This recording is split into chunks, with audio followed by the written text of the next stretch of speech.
Pass கட்சியைச் சேர்ந்த பரிகத்தா National தேர்தல் இயக்குனர் Datuk Seri Muhammad Sanusi Muhammad Nor வெளியிட்ட கருத்து குறித்து காடிலான் இளைஞர் பிரிவின் துணைத் தலைவர் முகமது ஷாருல் அட்னான் எதிர்வினையாற்றியுள்ளார். ஸ்லாங்கூரில் பக்கத்தன் ஹரப்பாணி கவிழ்க்க சனுசி விரும்பினால் தாராளமாக முயலட்டும். ஜனநாயகத்தில் எல்லா கட்சிகளுக்கும் அந்த உரிமை உண்டு. ஆனால் ஸ்லாங்கூரை கைப்பற்றுவது குறித்து பெரிய முழக்கங்களை எழுப்பும் முன் பாஸ் ஸ்லாங்கூர் மக்களுக்கு உண்மையில் என்ன வழங்க விரும்புகிறது என்பதை தெளிவாக எடுத்துரைக்க வேண்டும்.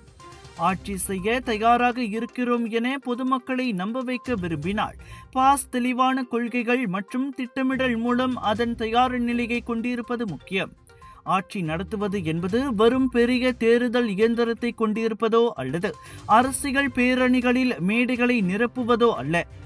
மாநில வருவாய் மேம்பாடு, முதலீடு, வீட்டு வசதி, போக்குவரத்து, உள்கட்டமைப்பு, வேலைவாய்ப்புகள் மற்றும் மக்களின் நலன் ஆகியவற்றை நிர்வகிக்கும் திறன் ஆட்சிக்கு தேவை என்பதை முகமது ஷாருல் சுட்டிக்காட்டினார்.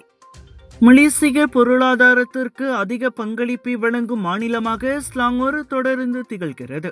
அடுத்த 5 ஆண்டுகளுக்கான 2வது ஸ்லாங்கூர் திட்டம் அண்மையில்தான் சமர்ப்பிக்கப்பட்டது.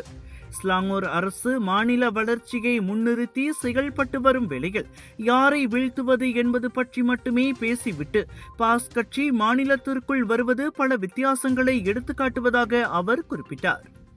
சனுசியின் அறிவிப்புகளால் ஸ்லாங்கூர் இளைஞர் பிரிவு சற்றும் கலங்கவில்லை. அதேவேளை ஸ்லாங்கூரை தங்கள் அரசியல் இலக்காக மாற்ற பாஸ் உண்மையாகவே விரும்பினால் ஸ்லாங்கூரில் இனவாத அரசியலுக்கு இடமில்லை என்பதை அவர்கள் புரிந்து கொள்ள வேண்டும் என முகமது ஷாருல் கூறினார். பக்கத்தன் ஹரப்பானை கவிழ்ப்பதற்கான தொடக்க புள்ளியாக ஸ்லாங்கூரை பயன்படுத்தி அந்த உத்வேகத்தை மத்திய அரசு அளவிற்கு கொண்டு செல்ல விரும்புவதாக முன்னதாக சனுசி கூறியிருந்தது குறிப்பிடத்தக்கது.